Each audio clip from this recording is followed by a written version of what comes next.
ప్రజాప్రతినిధి న్యూస్ కి స్వాగతం.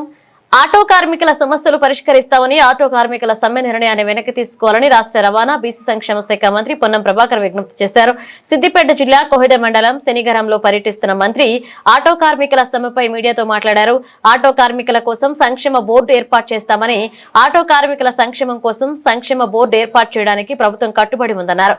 కేబినెట్ లో ఆటో కార్మికుల సంక్షేమ బోర్డు ఏర్పాటు చేయాలని నిర్ణయం తీసుకున్నామన్నారు.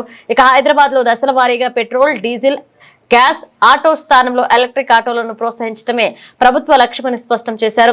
ఇక 2012 తర్వాత ఆటో ఛార్జీలను పెంచలేదు అని, పెరిగిన పెట్రోల్, డీజిల్ ధరలు, వాహనాల ధరలు, నిర్వహణ ఖర్చులను పరిగణలోకి తీసుకుని ఆటో ఛార్జీల పెంపుపై ప్రత్యేక కమిటీ ఏర్పాటు చేస్తామన్నారు. నేను రవాణా శాఖ మంత్రిని. తెలంగాణలో ఆటో కార్మికులు సమ్మెకు పిలిపించారు. నేను ఎందుకంటే హైదరాబాద్లో లేను కాబట్టి నేను ఆ సంఘాలకు నేరుగా వ్యక్తిగతంగా విజ్ఞప్తి చేస్తున్నట్టే భావించండి.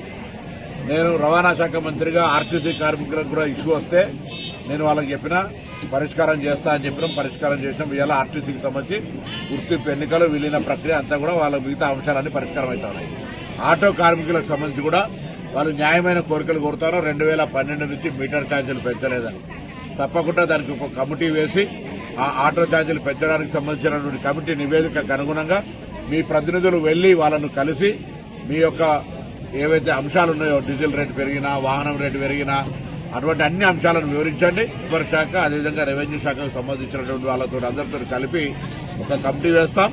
తొందరలోనే ఆ కమిటీ వేసి ఆ యొక్క 2012 తర్వాత పెరిగినటువంటి ఛార్జీలను పెంచుతాం ఎంత అనేటువంటిది మనం సమిష్టిగా నిర్ణయం చేద్దామనే మాట మనం చేస్తాం. రెండవది, సంక్షేమ బోర్డు అడుగుతా ఉన్నారు. లేబర్ సంక్షేమ బోర్డు కావాలంటే కార్మికుల పక్షాన సెస్ వసూలు కావాల్సి వస్తుంది. దానికి కూడా నేను అన్ని సంఘాలను కోరిన సంక్షేమ బోర్డు వేయడానికి కూడా కేబినెట్ అనుమతి ఇచ్చింది. దానికి సంబంధించిన విధి విధానాలు చేసుకోవడమే కాబట్టి ఆ సంక్షేమ బోర్డు కూడా వేస్తామనేటువంటి మాట నేను ఈ సందర్భంగా కోరుతాను. ఇది కాక ఆటో కార్మికుల సంక్షేమం దృష్టిలో పెట్టుకుని వాళ్ళ దగ్గర అంత ఆర్థికంగా ఉండదని హైదరాబాద్ లో 1,50,000 రూపాయలతోటి ఎలక్ట్రిసిటీ ఆటోలు కొనుక్కోవడానికి కానీ, లేదా ఈవీ ఆటోలుగా రెట్రోఫిట్మెంట్ అంటే పెట్రోల్, డీజిల్ ఆటోలు లేకుండా ఉండడం కొరకు వాటిని ఈ విధంగా మారుస్తా ఉన్నాం.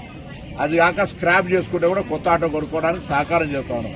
ఆ విధంగా హైదరాబాద్ లో ఎక్కడ కూడా డీజిల్, పెట్రోల్, గ్యాస్ ఆటోలు ఉండొద్దని, ఈవీకి కన్వర్ట్ చేసుకోవడానికి వాళ్ళ దగ్గర ఆర్థిక స్తోమత ఉండదని 1,50,000 రూపాయలు ఇస్తున్నాం. కాబట్టి దయచేసి ఎక్కడైనా సరే ఆటో కార్మికుల సంక్షేమానికి ప్రభుత్వం కట్టుబడింది.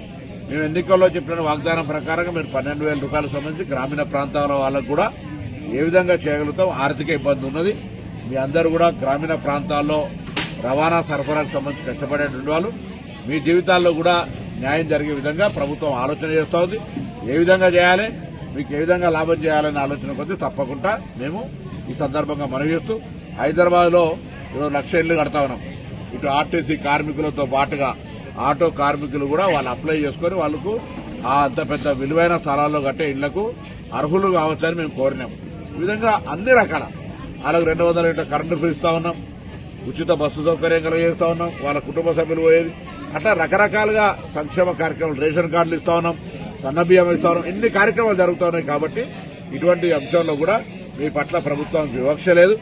ఈ ప్రభుత్వం పక్షాన రవాణా శాఖ మంత్రిగా నేను మీకు విజ్ఞప్తి చేస్తా ఉన్నా, సమ్మె ద్వారా ప్రజలను ఇబ్బంది కలిగేసేటువంటి ప్రయత్నం వద్దు.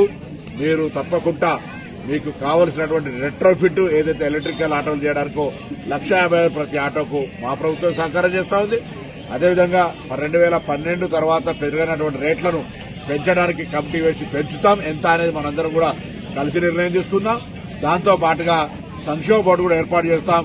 దానికి కూడా విధి విధానాలు నిర్ణయం చేసుకుందాం అనే మాట ఈ సందర్భంగా నేను హైదరాబాద్ లేని ఇక్కడి నుంచే మీ అందరికీ విజ్ఞాపన చేస్తా ఉన్నా. దయచేసి సమ్మె అనేటువంటిది సమస్యకు పరిష్కారం కాదు. ప్రభుత్వం సానుకూలంగా ఉంది. నా మాటను విజ్ఞప్తి తీసుకొని అధికారికంగా ఇట్లా పూర్తిగా డైరెక్ట్ గా నేను రికార్డులో చెప్తా ఉన్నా. కాబట్టి నాది ఇదే విజ్ఞాపనగా తీసుకొని సమ్మెను నివారించమని సందర్భంగా కోరుతా ఉన్నా.